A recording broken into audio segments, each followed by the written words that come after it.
All right, buddy. Let's see what we got here. All right. Boy, am I glad I didn't pick my nose right there. Or my butt. That also would be a bad thing. Can you guys see me? Anyone? Hello. Apparently my support rep has gone out for a dart. Gone out for a puppers and a dart.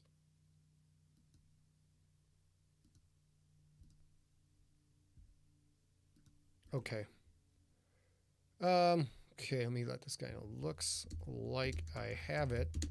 You must be on at least one other support chat since it's been 5 minutes since you responded to me, bro. I didn't put in all that last part. All right, everybody, here we go. Everything looks a bit different. Can you describe? Let's go to main. Let's get the Slay lower third. Okay, everything looks different. Yes, it does look different, doesn't it? Looks like, oh, I didn't start up this little fancy gadget we got right here. Give me a second, guys. Give me a second, guys. I'm working on it. I'd like to point out to everyone, I didn't lose my temper at all. Not one bit. I did not lose my, oh, God, look how pretty that is. So pretty. So pretty. Yes, I am calling myself pretty. If I don't call myself pretty, I can't count on somebody else to call me pretty, guys. It's the way it goes. Lost all my tabs, son of a bitch. So we're going to have a little bit of a rough one. Oops. There we go. A little bit of a rough one today. So we'll do the best we can though, y'all. Doing the best we can. All right, here we go. I'll have to figure that shite out later. Let's check out a cam. Hello, everyone. Other camera. Back to the main camera.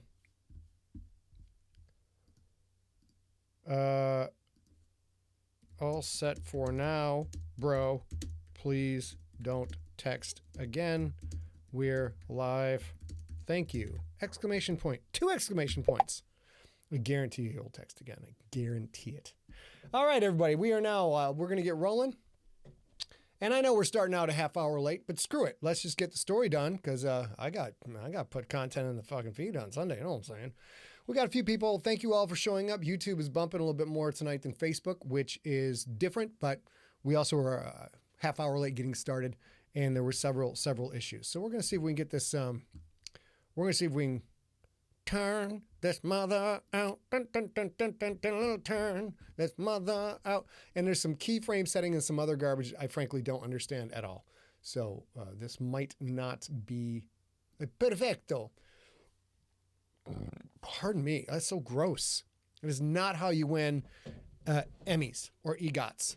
That's not how you win it. All right, here we go. Let's get into it. Audio looks good. You guys can all hear me. Boom. So I got to pour some tea. No scotch tonight. The FDO and Ariel girl herself went a little bit big last night. Accidentally went big. And, ooh, son. I spent the morning going, I'm not 25 anymore. This is terrible. There we go. Monitor's off. Okay. I am moving all your chit chat onto my other monitor. So if anyone will respond to you, it will be a real girl herself who was not hungover this morning because she's an asshole. Only I was hungover. I don't know how that works out. All right, here we go. We are recording. Let's get into this business. Hello, everyone. Welcome to Slay episode number 19. Let me give you the story so far. We're going to jump right into the story.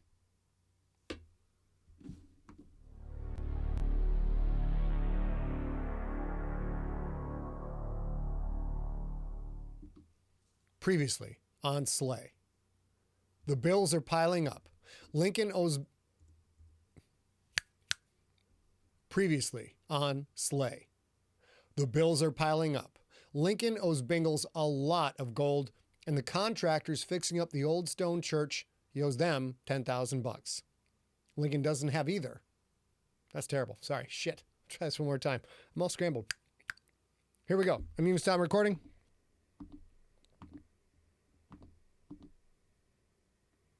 We're officially recording. Hello, welcome to Slay, episode number 19. Let me get you caught up on the story so far. We're going to jump right into the story.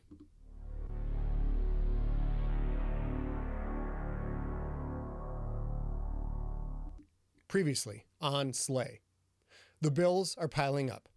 Lincoln owes Bingles a lot of gold, and he owes the contractors for fixing the old stone church.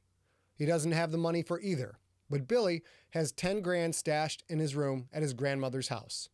To get it, Lincoln has to make a solo run to a neighborhood where Oleus Oakbeard, Boss Hawg, and the Flechette Sisters might be waiting. Still reeling from the wounds of his last fight, Lincoln needs to bring home that bacon or the entire gang might wind up fried up in a pan. And now, episode 19 of Slay.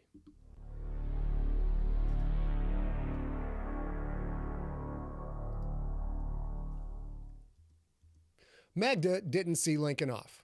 She stayed on the couch, kept an eye on Billy. She didn't want to leave him alone with Ariella, not for a moment. Not with the way that woman had come out and asked Lincoln to kill the kid right there. Ariella sat on the armrest of the old recliner, watching Billy the way a heron watches a fish swimming just below the surface. Billy remained on the floor, cross-legged, dragon out cold in his lap. The kid was all of $1.50 to start with. Sitting there in Magda's pajamas, his bloodshot eyes as big as saucers, his fingers nervously twirling the dog's ear, his face bruised and his lips split, he looked like an abused, frightened 10-year-old. "Lil Peen," Magda said, "you got a last name?" The kid looked from Magda to Ariella and back again. "I'd rather not say." Ariella laughed. "You just sent Lincoln Franks to your house. You think your last name's going to stay a secret?"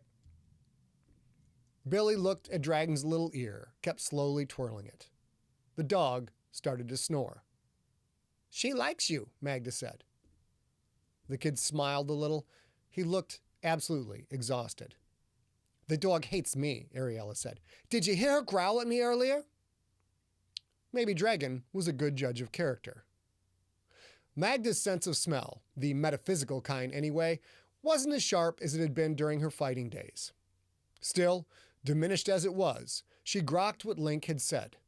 This Billy kid didn't have the scent of a killer. He didn't have the scent of a violent soul who preyed on others. In a way, that was a good sign. For Lincoln. He hadn't killed this kid offhand just to get paid. The bounty hunting life hadn't corrupted him. Not fully. Not yet.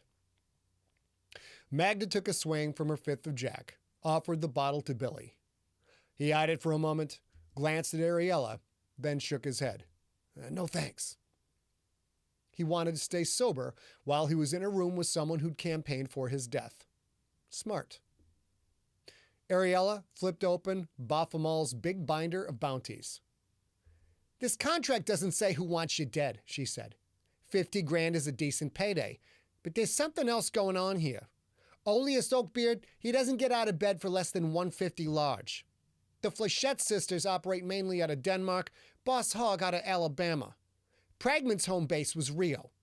Now, bounty hunters can chase contracts anywhere in the world, true, but all of those hitters coming for 50 grand? It doesn't add up. Who wants you dead, Lil B, and why? Billy was quiet for a moment. Magda could only imagine how the boy felt. Some seriously hardcore killers had come after him, and the reality he'd known all of his days had been ripped away, exposing the raw, magical world beneath. "It was Dante Yoganov," Billy said. "I set up a drug deal for him. Lincoln crashed the party. Maybe Dante thinks I double-crossed him and that brought Lincoln, but I didn't. I just want to make my 10 grand and get out." The same 10 grand Lincoln would hopefully soon bring back. "A bad bit of news named Callista sent Lincoln," Magda said. "She runs this city. Same woman who wants our Karen here waxed." Billy sat a little straighter. "Dante mentioned Callista right before Lincoln before he killed everyone. Dante said he was setting up a business in the city and he didn't care what Callista had to say about that." Ariella threw a quizzical glance at Magda. For once, Ariella's haughty look vanished, although her resting bitch face was something that probably never went away. "Callista sent Link," Magda said. Dante was operating in the city without her permission. She had Link send a message to get out of town.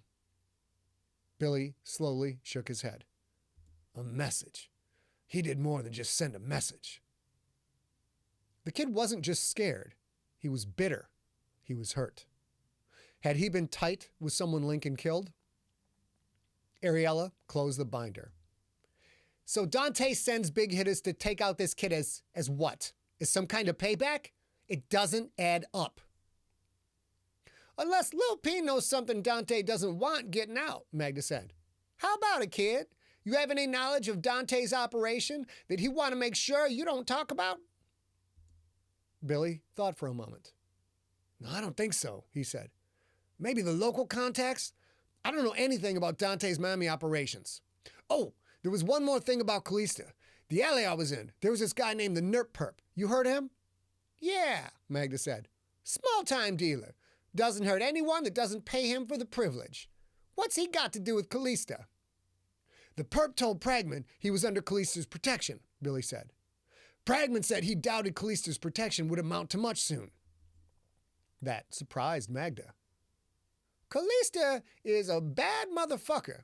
If someone wants to take her out, better pack a lunch and bring a lot of heat.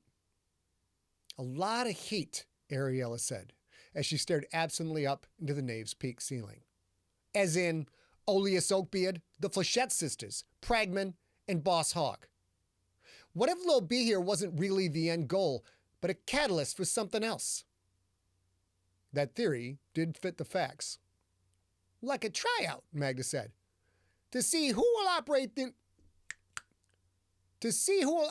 this city for Dante so he can take out Callista.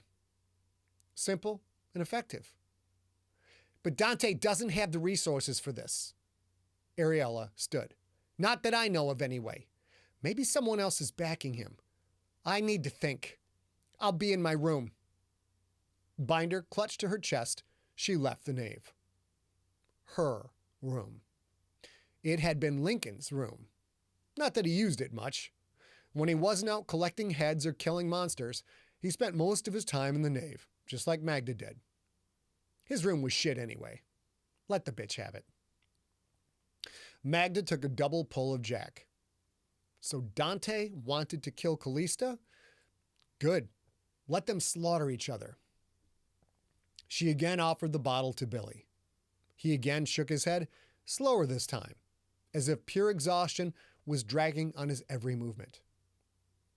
His hand slowly stroked Dragon's fur, from the back of the dog's head, down the spine to just above the tail. Magda, Billy said, can I ask you a question? Magda nodded. Sure. How did you get those scars? Magda's hand started up on its own, reaching to touch the old wounds, but she stopped herself.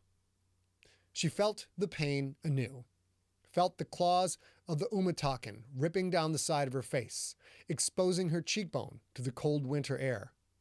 She felt the teeth biting down on her thigh, the snap of her femur, the pop, pop, pop of her toes being broken one at a time. I was a Rixator, she said. Me and Link both. Billy stopped petting Dragon. What's a Rixator? Good Lord, this kid knew nothing at all. He was a babe in the magical woods. You're enlightened now, Magda said, but you've seen only a sliver of what's out there. Monsters live in the patchwork, evil things, things that want to hurt and kill. Whatever you saw in the past couple of days, kid, it's a fraction of the nasty shit that's out there. A fraction. Billy started to tremble. Not a lot. Not an epileptic fit or anything, but Magda could see it. Dragon sensed something was wrong. The dog woke up with a start, whined, stared up at Billy's face, as if to try and comfort him. But Billy didn't need comfort now.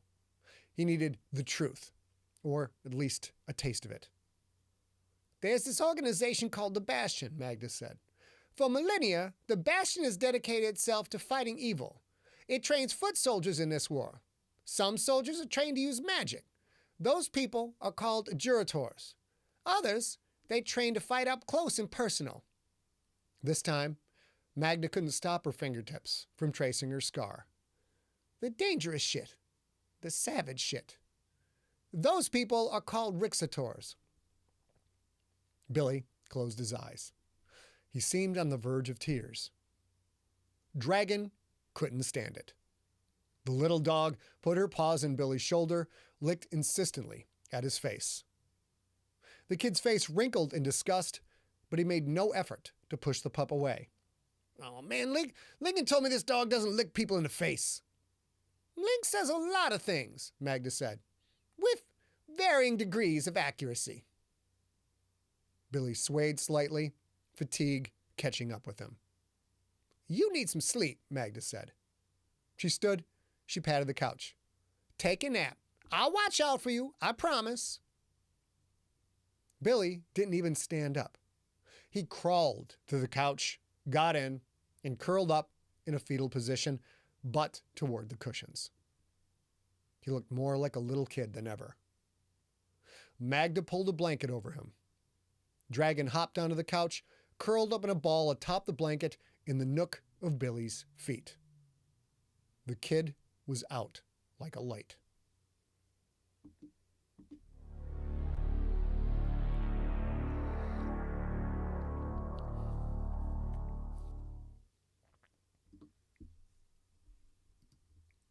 Butch hadn't seen the inside of the old donut shop in a decade or so.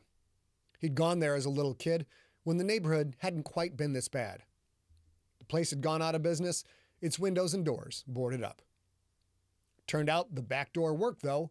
A fat old lady dressed in dingy black lace had opened it when white-suited, white-hatted boss Hawg had knocked. Inside, the place had not changed a bit. It showed no neglect of time, as if it had been a working business all along. The old lady had gone into the kitchen and was cooking something that smelled downright awful, like sour milk mixed with burned hamburger. Butch's crew took up half the place. 8 men sitting in 3 booths, plus 2 of the 3 stools at the counter. I'm going to pause. There's an airplane. I don't know if you guys can hear it. Actually, it's a helicopter. It'd be very cool if I could tell you exactly what kind of helicopter it was from the sound, but I can't, so I won't. All right, here we go.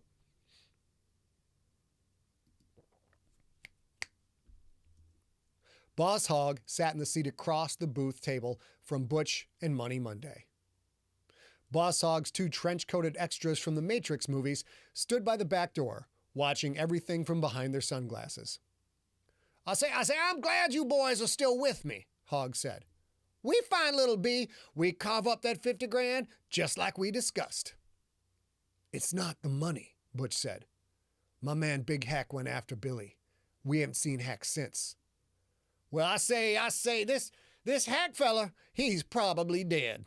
This guy helping little B is a pro. He'll kill you as soon as he look at you. Now, I can handle him, but you can't. So when you see little B, you need to leave him alone and let me know where he is. ASAP. Make sure all your boys here understand. Butch was most certainly not going to leave Billy be. Billy was going to pay for Hack's loss, and Butch would be there to cash that check personally. We understand, Butch said. Hands off little B, right, y'all? Around the restaurant, heads nodded. Good to hear, Boss Hogg said. Now, you said he lives near here with his grandma. That's right, Money Monday said. We can go have a talk with her, get her to tell us where he is. Butch felt a twang of guilt. Grandma Middleton had always been so nice to him when he'd been a little kid, when he'd been hanging out with Money, with Joe, with Billy, and the other neighborhood kids. Would he have to threaten Grandma? Maybe even slap her around some? There's no need, Boss Hogg said. Not yet. We want Little B's home base to look normal, to look safe. You and your boys need to blend in. Keep a constant watch out for him. You see him, and you call me. The old woman in black came out of the kitchen carrying a donut box with the lid open. She waddled over, set the box on the table in front of Boss Hogg. Butch's nose wrinkled, both from the bad smell and the sight. The steaming balls of fried dough had black and green molds. The steaming balls of fried dough had black and green mold spots all over them. "There's your soul holes, mister," the woman said. "Enjoy." Butch started to look away, but stopped. Were those donut holes quivering? "Hey, man," Money Monday said. "Is your food moving?" Boss Hogg closed the lid. "Oh, of course not," he said. "It's a trick of the light is all. I say just a trick of the light. Don't tell no one about this here donut shop. This is where I'll meet when I need to. Now y'all get out there, and I say y'all start looking."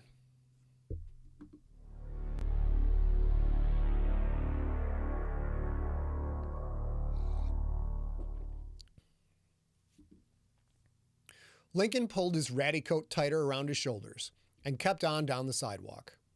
Cold out tonight.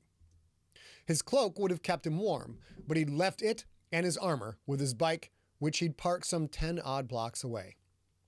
Both armor and cloak, especially the cloak, were major league meshwork, and sometimes meshwork was detectable by those who knew what to look for. And Oleus Oakbeard knew what to look for. Lincoln turned into an alley, just as Billy had instructed. The kid's place was one more block. Second floor unit. In and out, don't wake grandma. As long as no one saw Lincoln come or go, it was an easy job. But if one of the bounty hunters did make him, and he had to fight without his armor and cloak, his odds weren't great. Lincoln burned no thread work on disguising himself. Just the old coat and an old knit hat with a few bits of strategically placed garbage on it.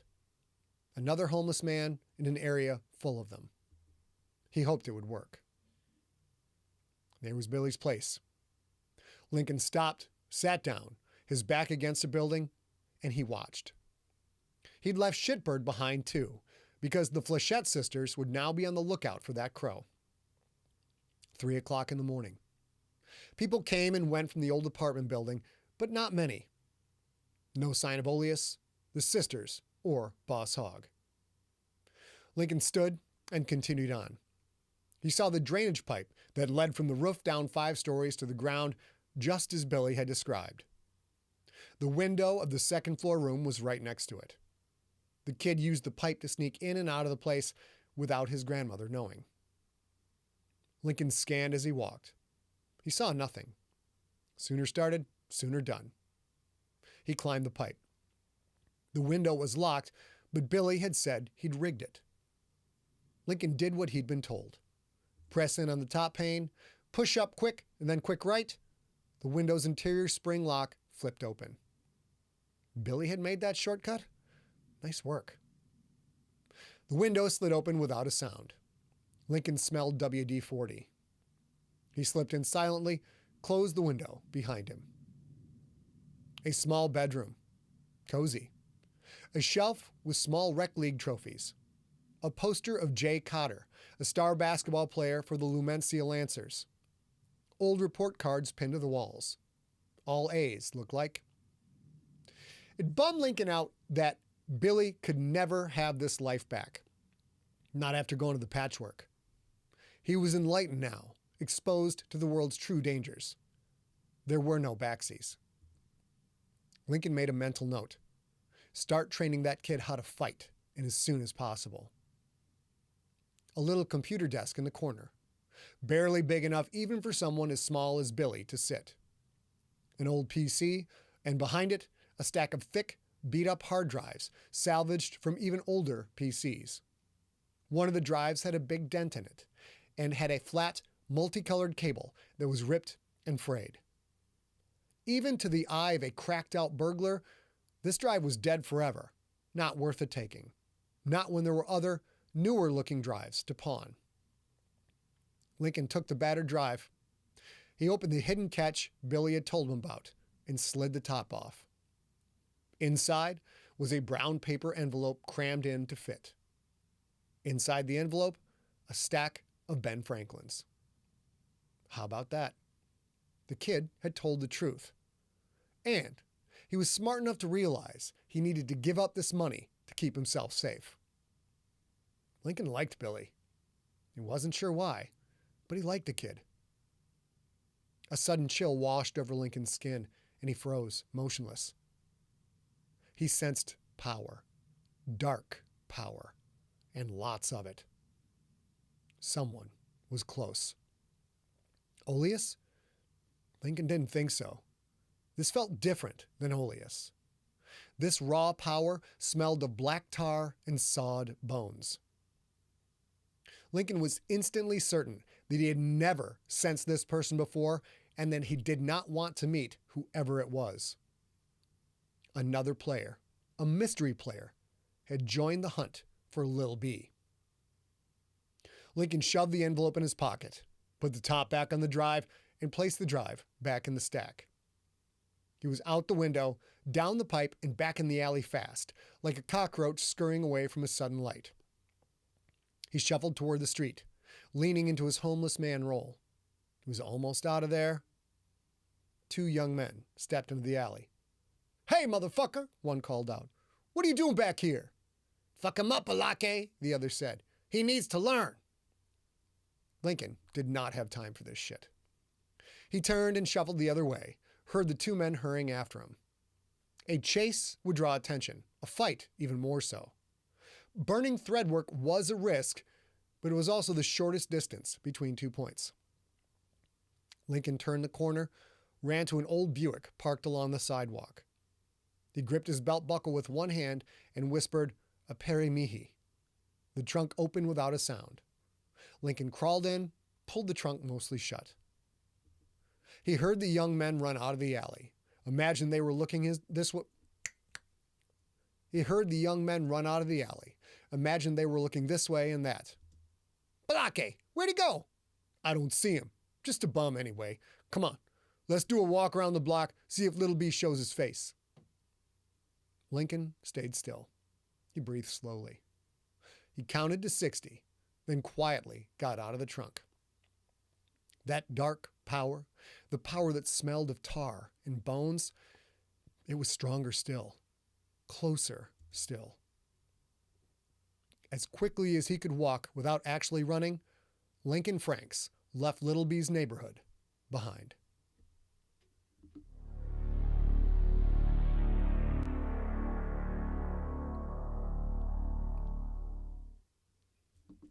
That was episode 19 of Slay. I hope you tune in for the next episode, which is episode 20, because that is how numbers work. Good day. Come on up, baby. All done.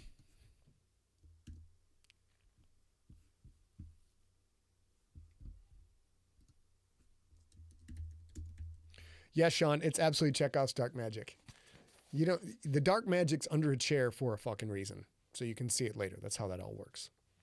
So, all right, we're going to do, I had a bunch of stuff set up on tabs, which are now gone because I had to restart a couple times to get this motor humming. So we're going to do the best we can with the rest of it. And now I'm out of tea. There we go. Thank you guys for waiting. Appreciate that a lot. That had to be frustrating. I know y'all got shit to do, but muchas gracias, sticking around. Let me figure that out. And now we have it fixed. It should be totally fixed for next week. It should not be a problem whatsoever. So we're going to do a little bit. I did it like this. I did it like that. I did it with a wiffle ball bat. So history. All right. USA did it. Excellent. Okay, good. I got history. So I can call up on my various tabs. Baby, come back. You can do it all on me. There was something on everything about you. Good, Christine. I'm glad this helps your week. Let's go to chat. Let's get to see what you guys are saying. Christine need her fix. Rob Otto's on the run. The cop's got his gun. Jason, yeah, even after restart. Actually, what's crazy is after the restart, I read pretty smooth. I think I only had like three snappy snaps. Can you get that, babe? I can. Okay. Let me get that door open. It's hot. It is hot. I'm glad you said it. Hi, guys. Let me get you unmuted too, sweetheart. We gotta find that little fan. That silent It's under fan. there. It's blowing. No, it's doing fuck all. Well, I know.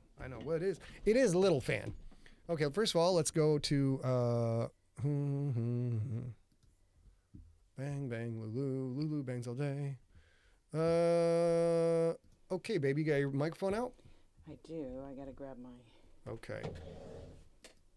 And of course, let me get my camera view. But ladies and gentlemen, let's go to ACAM. Oh, okay. Ladies and gentlemen, I can fix this actually. what are you trying to get at, babe? My headphones. Oh I'll shit! do this. No, I got it. It's You got fine. it? We'll work it that way. Make sure it doesn't tip over your drink. I will make sure it doesn't tip over. My But A is here, so of course. Hi, pals. That's insane. You look good, honey. You look good.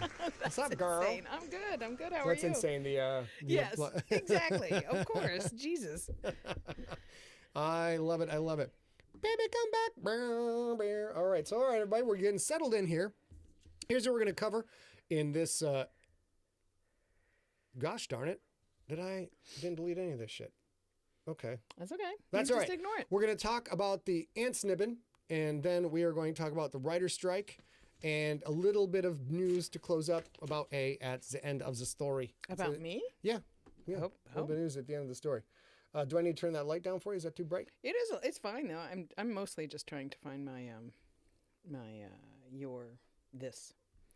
I don't know why I can't find Facebook? it. Yes. Okay. All right. So let's see. Let's get started. I think I have this queued up for the iceberg party. Yes, I do. June 3rd, 2023, 4 to 11 p.m. Pacific time. You can join. We just had one of these. Steve just did it. The Yeah, it's pretty URL fun. is always the same. Even if you go there and it reads a different month, it's still the same link. So you can go to bit.ly/junkiesparty, one word, and you can jump in anytime you want. It is pretty fun. Bring your own beer because Steve ain't paying for it. Scott Sigler notes. Those are not mine. Those are not yours. Okay. The ANTSNYBN. Let's talk about the ANTSNYBN. Boom, get rid of this. So the ANTSNYBN is the working title of my new book. I'm 2 weeks into it. And it stands for Awesome Novel That Shall Not Be Named. And otherwise, ANTSNYBN. Yeah. ANTSNYBN. ANTSNYBN. ANTSNYBN. I'd love to actually keep ANTSNYBN as the actual name of the book. I love that. But I don't think you that would make set any up- sense. You were working on getting the live stream live, which is important, and you made me as pale as I actually am in real life. I'm so pasty. Tell them something about yourself while I fix that light. Oh, well, my brother Jude is in the chat room on Facebook, and I adore him, so it's nice to see you. He just joined, as did Mike. Mike, you just joined. Thank you so much. That's way better. We're done. That's fine. Okay, also fine. This is also fine. When you said we're done, I probably should have been like, okay, we're done. Yeah, that works. Great. So, And I have, can I tell? Oh, is that the news? yeah. Okay. Yeah. So we'll get back to A's news in a minute. I'm gonna need I'm gonna need a. So the ANTSNYBN, and you're probably asking yourself, Scott, why can't you tell us the name of the novel that you're working on? Well, that is because I am under an NDA for this novel. I'm not allowed to talk about it until the company in question says, okay, you can talk about it. None of which are the case. And that is, right? yeah, that's fine. Okay, That's good enough. So that's not the case right now because I signed an NDA. I don't know what NDA stands for. Non-disclosure agreement. Non-disclosure Yeah. agreement. It's an important thing to know if you're going to sign an NDA. Yeah. What it means. Yeah. I'm not going to say something dirty right now. I'm gonna be grown up. So it's an NDA, and the concept's pretty interesting. This is the business model. This is a company that makes movies, and instead of paying a screenwriter to develop an idea they want to have someone write a novel based on the idea that they have.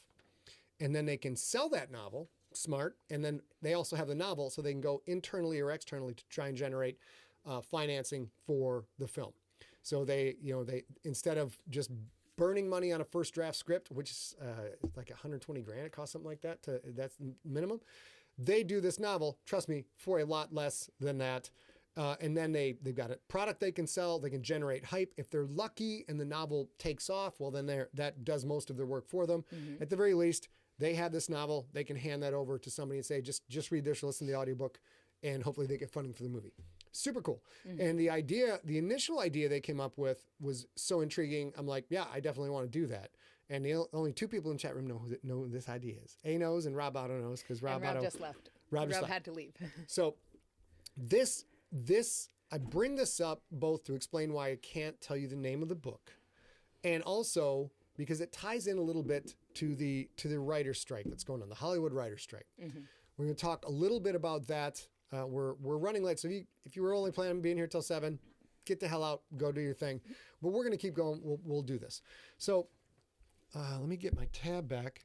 One of the things that the writers are striking for is there's several things they're going after. But the big thing is that, as has happened several times since corporations have been formed to produce entertainment, we've had it happen in the music industry in the 70s. We've had it happen for movies with DVDs and streaming and things like Blockbuster and Netflix and all that sort of stuff.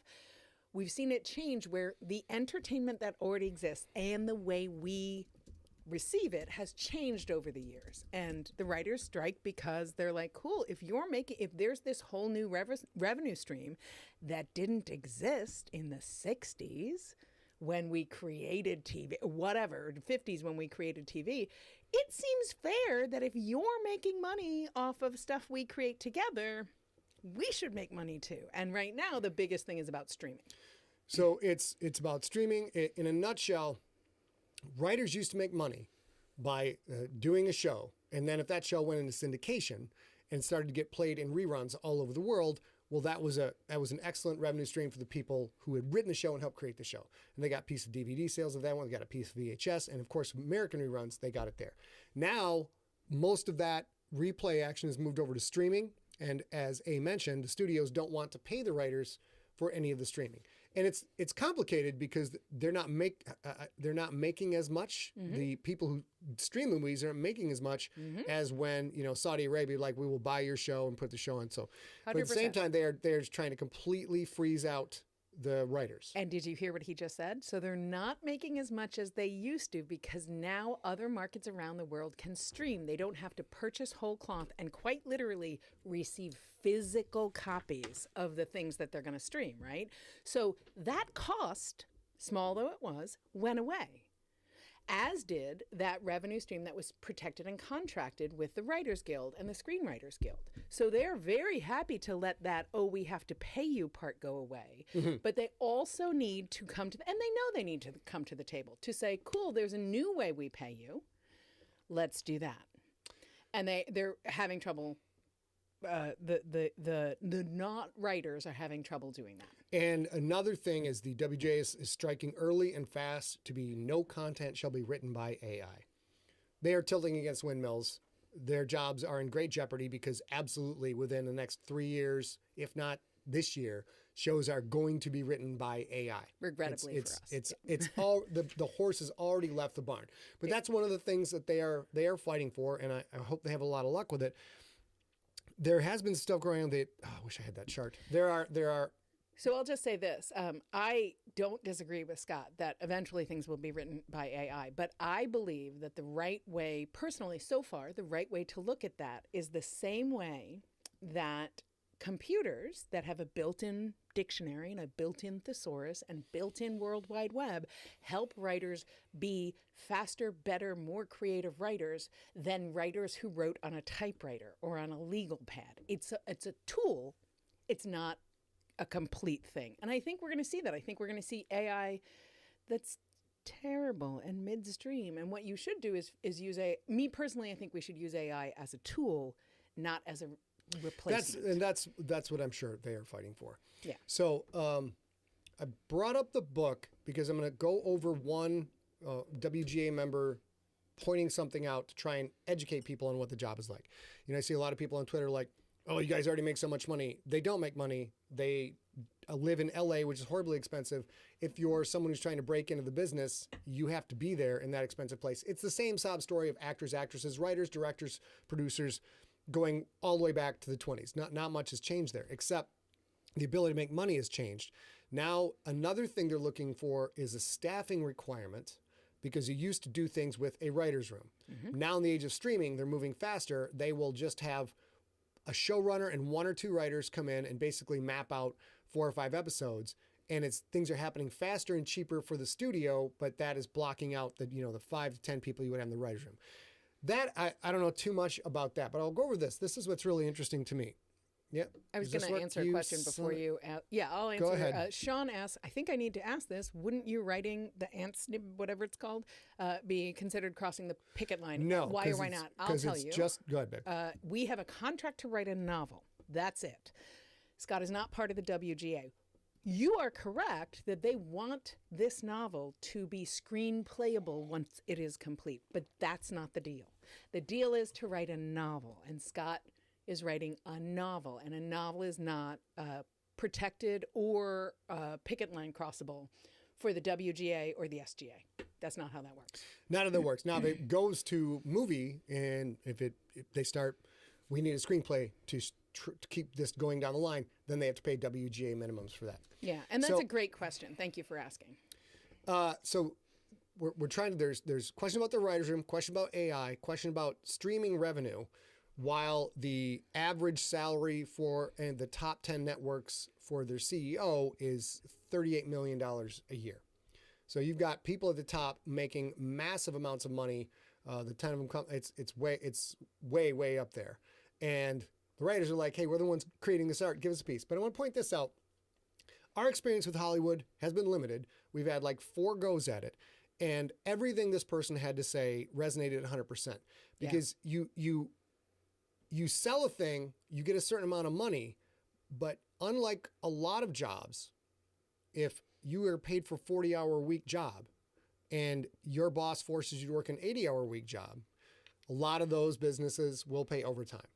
Or if you are salaried, you don't get overtime. That's, most people in the computer industry, et cetera. That's, you're getting stock options, you're getting negotiations for the next time the road, or you're moving on to the other job. There's all these things where, but when you are working for a fixed fee, no matter how many hours it takes, you're still getting that fixed fee. Mm-hmm. So I'm going to go over this and I'm going to tell you how this ties back into the ANTSNYBN. And it's, as he's talking about it, it's important to note that the people that a writer is working with at a production company or like a Discovery Channel, NBC, ABC, whatever those are salaried employees who have benefits, compensation, and bonus packages. Mm-hmm. And none of that, unless you're a made star like Tom Cruise, who says, I'll take a few points on the back end. Mm-hmm. None of that is offered or even available to writers. It's a for hire purchase. For hire purchase. So remember, as he's going through this, that the people who are talking to this writer are getting bonuses and benefits and compensation. Yeah. Sometimes really big benefits. So this person's name is Corey Deshawn and is a screenwriter. Don't know a lot about the person, but I retweeted this a couple days ago and this really resonated based on our experience. Mm-hmm. So let's read this to you. If a writer says, quote, I sold a pilot for 100K, end quote, the public misconception is that this person just made a lot of money and shouldn't be complaining when, insert other profession, makes less. And that's mostly the complaints that you're seeing. So here's how the industry news publications could help dispel this myth if they wanted to. First of all, Corey points out about the quoted tweet, the actual take-home pay of a writer is roughly 40% of the gross amount because you're getting a big chunk all at once. And that 100K pilot deal only nets the writer 40K. Oh, okay, so 40K for one script, what's the problem? Well, it gets worse. For commencement starting on the script, you're paid 10%. 10% of the sale price. So they're going to make 10 grand. Then your representatives, your agents, get their 10 to 25%. As they should. The guild gets 1.5% and taxes around 22 to 35%. That means the first payment from your sale might be roughly 40% of 10% of whatever the sale price was in your deal. Sell 100 grand, you get 10%, you get 40, well, I lost it. You get 40% of that, but you only get 10% of that as your first payment, which is about $4 grand. Yeah, okay. But so you're getting maybe $4 grand. Because remember, that's not a lump sum. You get 10% of the commence after about a year of free work to sell and close a deal in the first place. Then you have your deliverable steps. So we've been through this. The amount of time we have invested in it, trying to make a Hollywood thing happen and being with writers, with producers and all that stuff, easily could have written 3 or 4 more novels, all of which would be sitting there making money for me all day long. But we didn't do that. And the ANTSNYBN before the contract. Wait, we're getting to the ANTSNYBN. Okay. We're getting to the ANTSNYBN. Yeah. Oh, we'll talk about that too. Yeah. So, we'll bring that up in a second. So let's say the deal has gone through and Corey points out 20% for an outline is a separate, you get 20% of the total money you're getting for an outline, 40% for the first draft of the script. Finally, you're writing an actual script, 20% for a rewrite of the script. There will always be rewrites, and 10% for a polish of the script. There will always be more notes. But it gets worse. So this is all the hours that are accommodating for that $100,000. Something else the industry has started doing is demanding 2 separate deliverables for the price of one in the outline phase. Not only do they want an outline, they want an outline of the outline first. Yeah. Yes, it really is that stupid. And there will be notes on everything. That means multiple phases of writing and then rewriting and then writing again on everything. And you only get paid your next step after all of the writing and rewriting gets turned in and is approved. It's not uncommon to spend a year or 2, sometimes more, doing this. So that $100,000, of which our guy's taking home roughly 40 after everybody puts their hand on the till, that's supposed to last this writer for 2 or 3 years. So this is not a tenable business. Let's go over this. So that $100K pilot deal really means you're making about $40K over the course of, let's say, 3 years. That amounts to about $13,300 a year, or $256.67 less than the federal poverty wage as determined by the U.S. Department of Housing and Urban Development. Let's go back to conversating about this together. Okay. Bring us back up on the screen. This right here? No, bring us back up on the screen. Oh, us on the screen. Yeah. Got it. So I'll say this. I want to be very clear. As a person who has worked tangentially in this industry, writers should get paid, agents should get paid. This is the way the industry works. If we want to change the industry, fine, but we're not doing that. Talent agencies get paid.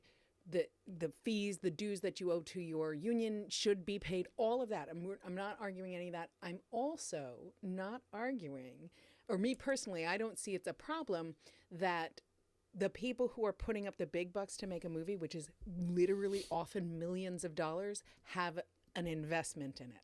But some of the things that I've seen, sort of sitting quietly in a chair while pitching is happening, because I'm not the writer, I'm just there to make sure we get what we need. Often the people who are making the 10,000 changes to the outline, they are not writers at all. They are protecting their investment in their career. And that is a valid thing to do. But the way that the system is built, the way that Hollywood is built, is if you have a flub, that's going to be very difficult for you. So it's very common for people to go back to the tropes that they believe that they know. But then, you hire a writer for his creativity, and then you're like, oh, I don't know if I can handle like a big bird or what, I don't know, whatever. Yeah. And then the only way it gets greenlit is it goes to those people's bosses and those people's bosses. And they have never seen the story before, so they have to pee around the tree also. They have to give their little feedback also. And so by the time it gets done, it may or may not be the pitch that was given to Scott at the beginning. So the ANTSNYBN is so far from the initial pitch for which I said, yes, I want to do this project. We negotiated the contract alone for 18 months. Yeah. And wait, they came to Scott. They reached out to Scott. And then 18 months later. So it took us 18 months to get through the contract. And that's a whole separate discussion.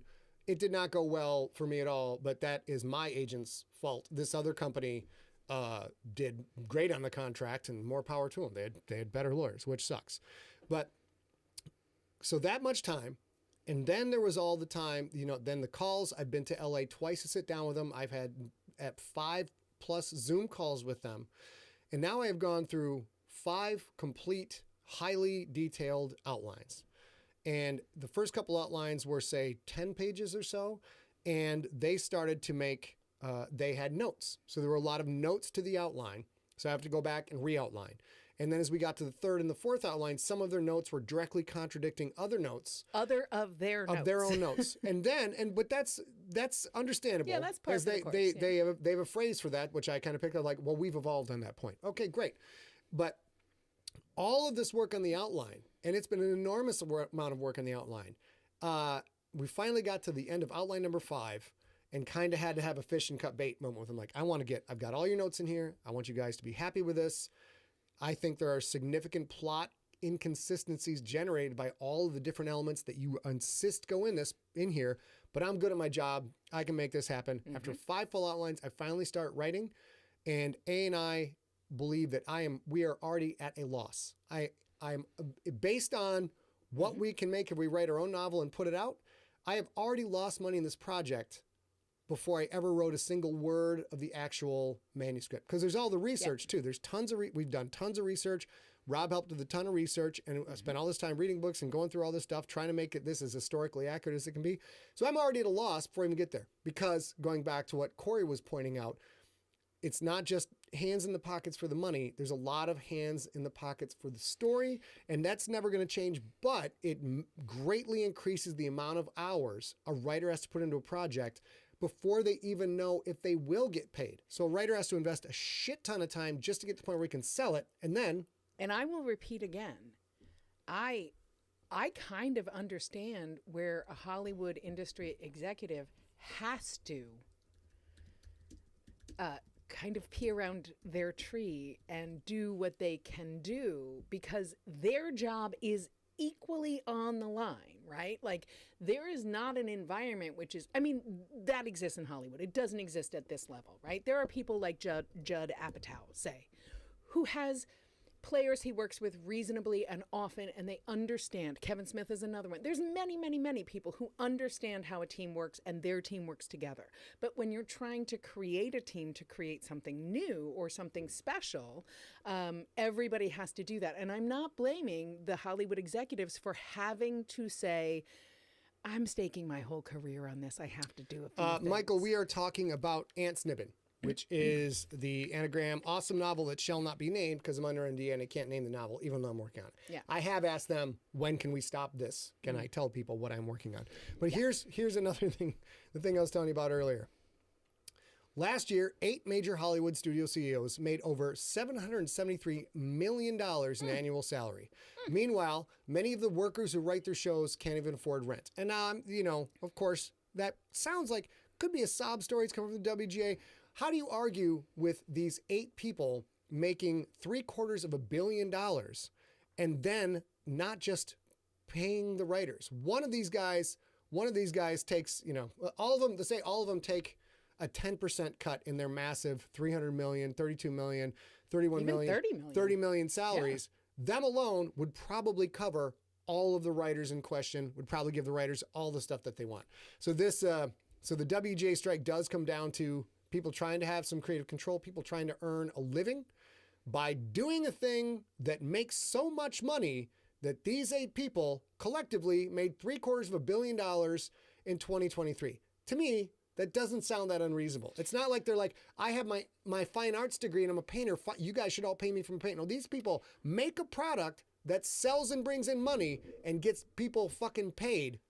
And let's say again, the biggest piece of the WGA and the SGA's complaint is that they want the same piece of the pie that they have always had. If there is a new market for revenue, they want to be at the table. If there's a streaming revenue, and then the foreign markets revenue has gone down because now it's all digital and streaming, they should be at that table. A rising tide raises all ships. A rising tide raises all ships. And the industry knows it. They're just trying to get away with as little as they can so that the next time they have to negotiate, they're not starting from that higher point. Yeah. But a rising tide raises all ships, and this is a thing that will always be true.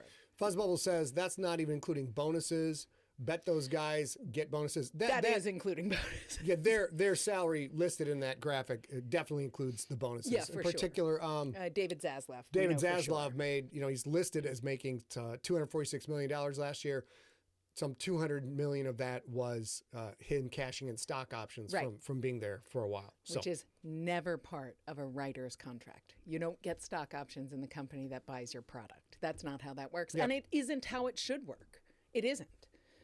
If you run a company and pick up products here and there, those products should not become part of the legacy of your company. But they should be paid a fair and reasonable wage to live in the industry. Well, it's one of those frustrating things. There's clearly, obviously, plenty of money to pass around. But like so many other things in the modern world, it's not about You know, it's not about like let's build a business that sustains itself, where there's all of these people making all this great stuff, and we make more and more money because there's schmucks like us, like we got to watch Mandalorian season 3, can't miss it, making that can't miss TV.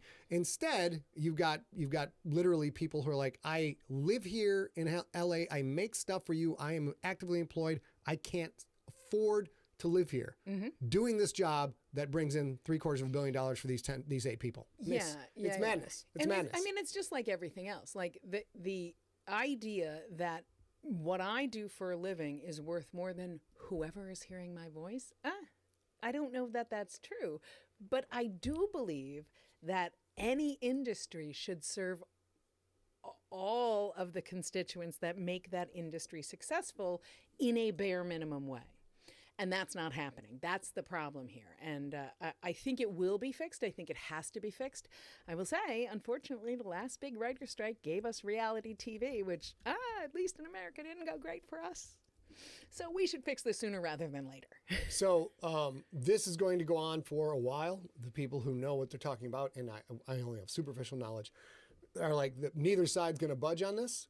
Because, you know, Bob Iger's got to make his $45 million a year. That's why this problem is going on. So, historically speaking, though, best of luck to the Writers Guild.